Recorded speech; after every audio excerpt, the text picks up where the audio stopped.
Actor ఆయన ఇప్పుడు. ఆయనే వడ్లమాన్ శ్రీనివాస్ గారు ఇప్పుడు మనతో పాటు స్టూడియోలో ఉన్నారు. Let us welcome him. Sir నమస్కారం సార్. నమస్తే. నమస్తే. కంగ్రాచులేషన్స్. ఎందుకంటే సంక్రాంతికి వస్తున్నాం, తర్వాత మళ్ళీ మనం ఇదే చాలా పెద్ద సంక్రాంతికి వస్తున్నాం. ముందు మనం కలిసి అది ఎంత హిట్ అవబోతుందో చర్చించుకున్నాం. తర్వాత మీరు దర్శకుడు అనిల్ రావిపూడి చేసిన ఇంటర్వ్యూలో కూడా ఆయన పట్ల నా కృతజ్ఞతని మీ ద్వారా తెలియజేశారు అక్కడ ఆ ఇంటర్వ్యూలో. శ్రీనివాస్ మీ గురించి చెప్తూ ఉంటారు, మీరు చాలా సినిమాల్లో ఆయనకి అవకాశాలు ఇవ్వడం ద్వారా ఎంతో ఎంకరేజ్ చేశారని ఆ ఇంటర్వ్యూలో కూడా మీరు అడిగారు ఆయన్ని. అవును, శ్రీనివాస్ గారు చాలా గొప్పగా చెప్తుంటారు. ఏదైనా ఆ సినిమా సాధించిన విజయం ఒక రకంగా చరిత్రలో నిలబడిపోతుంది. ఆ 350-400 కోట్ల ఇండస్ట్రీ హిట్లోంచి నా కెరియర్కి ఒక స్థిరమైన మార్గాన్ని ఏర్పరిచాడు అనిల్ రావిపూడి. తమ్ముడు అని పిలుస్తూ ఉంటాను. చాలా సంతోషం అండి. ఆ ఇంటర్వ్యూ తర్వాత మనం కలవడం ఇదే కలవడం అండ్ కంగ్రాచులేషన్స్. ఎందుకంటే మీకు కెరీర్లో చాలా ఎర్లీగా అంత పెద్ద హిట్లో నటించే అవకాశం. అక్కడ ఆ రకంగా చూస్తే నేను ఇది ఒక రకంగా చెప్పాలి మీ ద్వారా. అదృష్టం ఏంటంటేనండి, మొదటి నుంచి అంటే మారుతి గారు ఇచ్చిన మహానుభావుడు, పరశురామ్ ఇచ్చిన గీత గోవిందం, అనిల్ రావిపూడి ఇచ్చిన F2, F3 సర్లే నీకోరు భగవంత్ కేసర్లు, అది స్మార్ట్ శంకర్లు, ఇలా తీసుకుంటే బేబీ అని ఒక చిన్న సినిమా, ఇలాగా చాలా సినిమాలు. అది చిన్న సినిమా కాదు, అది ఈ 100 కోట్ల క్లబ్ అనేది క్యారెక్టర్ ఆర్టిస్ట్ కనుక రాస్తే ఆ క్లబ్లో నాకు సుస్థిరమైన స్థానం ఉంటుంది. నేను చేసిన సినిమాలు చాలా 100 కోట్ల క్లబ్లో ఉన్నాయండి, చాలా సినిమాలు. చాలా గ్రేట్. అందరూ ఇంకా ఇది 300-400 కోట్ల క్లబ్కి అనిల్ తన మన సంక్రాంతికి వస్తున్న ద్వారా నన్ను తీసుకెళ్ళిపోయాడు. అదే ఆ తర్వాత మళ్ళీ ఇప్పుడు అవునండి రేపు సారంగపాణి జాతకం రిలీజ్ అవ్వబోతుంది. మీరేంటి అందులో చాలా ఫుల్ లెంత్ క్యారెక్టర్, పెద్ద క్యారెక్టర్ అని చెప్తున్నారు. అవునండి, అంటే ఇప్పటికి సినిమా జర్నీ మీకు తెలుసు కదా, 100 సినిమాలు దాటేశాను. 125-130 దాకా షూట్ అయిపోయిన ఉన్నాయి. రిలీజ్ సారంగపాణి జాతకం 98వ సినిమా అండి, release 98th movie. Okay. So Sarangapani జాతకం ఓ ప్రత్యేకమైన సినిమా అవుతుంది. నాకు పూర్తి నిడివి తండ్రి పాత్ర మొట్టమొదటిసారి చేస్తున్నాను.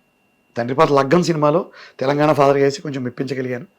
ఎప్పుడో అల్లూరి అనే సినిమాలో శ్రీవిష్ణు ఫాదర్గా కొంచెం ఒక చిన్న ఫాదర్ వేషం వేశాను. బట్ హీరో ఫాదర్గా పూర్తి స్థాయి హీరోతో పోటీ పడి మిగతా క్యారెక్టర్ పోటీ పడి చేసి, ఎందుకంటే తనికెళ్ళ భరణి గారు, నరేష్ గారు, అవసరాల శ్రీనివాస్ గారు, వెన్నెల కిషోర్ గారు, చాలా పెద్ద కాస్ట్.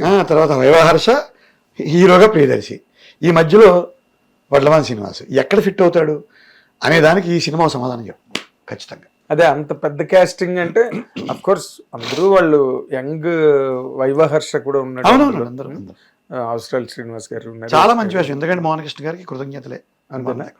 నేను వారు నన్ను మొదటి నుంచి చాలా ఇష్టపడుతూ, మీకు మొన్న ఆ స్పీచ్లో కూడా చెప్పాను చిన్న లైట్ రేంజ్లో, నేను చాలా ప్రయత్నాలు చేసేవాడిని. ఆయన నాకు ఎప్పుడో చిరపరిచితుడు. ఆయన దీని నుంచి రాకముందే వక్కలంక రమణ అని ఆంధ్రజ్యోతిలో ఉంటారు, సీనియర్ జర్నలిస్ట్, నాకు మిత్రుడు. ఆయన ఇద్దరు క్లాస్మేట్స్. తను ఇంతకంటే పరిచయం చేశాడు నన్ను. మనంతా మీరు మర్చిపోయారేమో, మనందరం SKBR కాలేజ్ అమలాపురంలో మనందరం ఇంటర్ కాలేజ్ కాంపిటీషన్స్ కలిసేవారు అని. అది ఉపయోగించుకుని ఆయన వేషం కొట్టేద్దామని ట్రై చేశాను నేను. అప్పుడు ఆయన నవ్వుతూ చెప్తాను కదా, గులాబ్ పువ్వు మెసేజ్ పెట్టేవాడు నాకు ఆయన. అలాంటిది గులాబ్ పువ్వు మెసేజ్ నుంచి ఈ సినిమాలో ఒక పాత్ర, అమ్మాయి గురించి చెప్పాలో ఒక పాత్ర నుంచి ప్రధానమైన క్యాస్టింగ్లోకి ఈ సినిమాల ద్వారా ఆయన నన్ను తీసుకెళ్ళాడు. సో తప్పకుండా వారికి కృతజ్ఞతలు. అలాగే నేను మన ఎప్పుడో ట్రైలర్ లాంచ్లో ఇచ్చిన స్పీచ్ కొంతమందిని బాధ పెట్టిందని విన్నాను నేను. అంటే నేను తప్పేది ఒక రకంగా. ఎలా అంటే, నవ్వుల చిత్రం ఇది, రక్తపాతం నుంచి నవ్వుల వైపు తీసుకెళ్ళిన చిత్రం. అలాంటి రక్తపాతాలు సృష్టించే చిత్రాలన్నీ వైఫల్యాలు కాదు. ఆ దర్శకులు ఎవరు చెడ్డవాడు కాదు, ఒక్కొక్కరికి ఒక రుచి, లోకోభిన్న రుచి అనేది ఆర్యోక్తి. నేను బోల్డ్ వైలెంట్ సినిమాలు చేస్తున్నాను, ఇప్పుడు వెళ్ళగా కూడా చేస్తున్నాను. అబ్బో, అంచేత నాకు అందరి దర్శకులు సమానం, అందరి దర్శకులు ఇష్టం. నాకు వేషం ఇచ్చిన వాళ్ళు, వేషం ఇవ్వని వాళ్ళు కూడా. ఈ లిస్ట్ చాలా పెద్దది. మారుతి, కళ్యాణకృష్ణ, ఇంద్రగంటి మోహన్ కృష్ణ గారు, అనిల్ రావిపూడి గారు, పరశురామ్ గారు, రవికిరణ్ కోలా, అశోక్ అర్జున్ కళ్యాణం. సో ఇట్లా అలాగే పరభాషా నటుల గురించి నేనేం తప్పు మాట్లాడలేదు, కానీ పరభాషా నటుల్ని చాలామంది ఎంకరేజ్ చేస్తారు. ఇంద్రగంటి గారి సినిమాలు తెలుగు వాళ్ళు ఉంటారని చెప్పడం నా ఉద్దేశం తప్పితే, అక్కడ ఖచ్చితంగా నేను పరభాషా నటులతో నటిస్తున్నాను. వీటి గణేష్ గారు నేను స్నేహితులం. నేను ఆయన నరేన్ అని ఉంటారు, తమిళ యాక్టర్, అవును, అద్భుతమైన నటుడు ఆయన నేను మంచి స్నేహితులం. అండ్ సచిన్ ఖేడ్కర్ గారు నేనైతే మిత్రులం. వీళ్ళందరూ అద్భుతమైన నటులు. చెప్తారు కదా, భాషకి నటనకి హద్దులే ఉండవు. హద్దులు లేవు, సరిహద్దులే ఉండవు. అది ఓ రకంగా నేను తప్పు మాట కింద వస్తుందేమో. సో నేను పరాయ భాష ఇప్పుడు కన్నడంలో నాకు అవకాశం వచ్చింది, మరి నేను వెళ్ళి చేయొచ్చా? పైగా వాళ్ళని విమర్శిస్తూ ఒక అంటే మాట్లాడాను కూడా. నో మీరు ఆ మాట అనడానికి వచ్చిన కారణం ఏంటంటే ఆ మధ్య రోజుల్లో ఇప్పుడు తెలుగులో నిండా నటులు ఉన్నారండి. కాకపోతే కొన్ని క్యారెక్టర్లకి తప్పనిసరిగా హిందీ వాళ్ళని తీసుకురావడం, కన్నడం వాళ్ళని తీసుకురావడం, తమిళ లెజెండ్స్ని తీసుకురావడం, అది ఎప్పటి నుంచో మనకి ఏదైనా ఇప్పుడు మనం ఆహారంలో అన్నం తింటాం, అంతా ఉత్తి ముద్దపప్పే తినాం. చికెన్ తినేవాళ్ళు ఉంటారు, మటన్ తినేవాళ్ళు ఉంటారు, స్పైసీగా తినేవాళ్ళు ఉంటారు. సో ఇన్ని కోట్ల మందిని, ఇన్ని వేల కోట్ల మంది ప్రపంచంలో ఉన్న వాళ్ళందరూ హాస్యరస చిత్రాన్ని ఆదరించకపోవచ్చు. కొంతమందికి ఎమోషన్ కావాలి, కొంతమందికి కొంత వైలెన్స్ కావాలి, కొంతమందికి రొమాంటిక్ థ్రిల్లర్స్ కావాలి. సో అన్ని రకాల దర్శకులు ఇవన్నీ తెలిసి మీరు ఎందుకు మన స్టేజ్ మీద అక్కడ నా ఉద్దేశం చెప్తాను. అక్కడ దర్శకుడు ఇంద్రగంటి గారి గురించి చెప్పడమే నా ఉద్దేశం.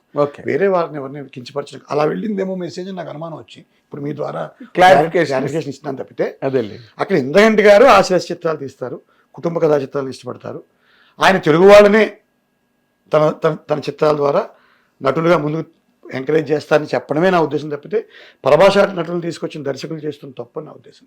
అది ఇంద్రగంటి గారి స్టైల్. అదే నన్ను ఆయన తెలుగు డైలెక్ట్ మీద తెలుగు పంచులు కానివ్వండి, లేకపోతే దానికి ఇంద్రగంటి గారు ఎప్పుడో సరసమని చెప్పారు. వైలెన్స్ అంటే నాకేం నచ్చకపోవడం ఏం లేదు, ఈ చిత్రంలో నేను వైలెన్స్ చూపించానని చెప్పారు ఆయన.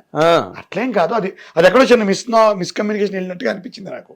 సో నాకు ఇప్పుడు ఎదుగుతున్న నటుడు నేనేమి at heart I am grateful to all the individuals, whether is a producer or a director or a technician or co actor or పరభాష నటుడు, అందరికీ కూడా నేను మనస్ఫూర్తిగా నా ధన్యవాదాలు, నా కృతజ్ఞతే తెలియజేసుకుంటాను.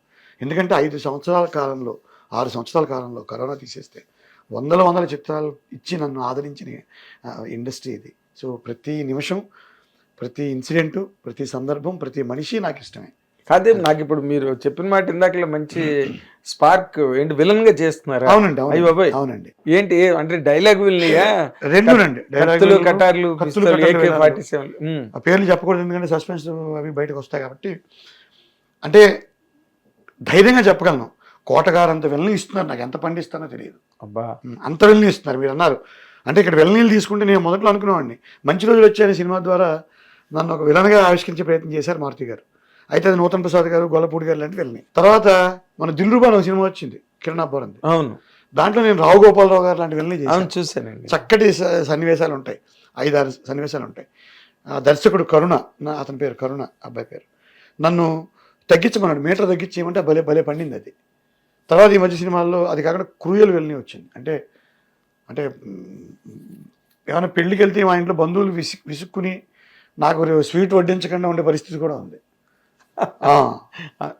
అంత దారుణమైన వెళ్ళి చేస్తున్నాను. చూడాలి, ఇది ఒక కొత్త అవకాశం.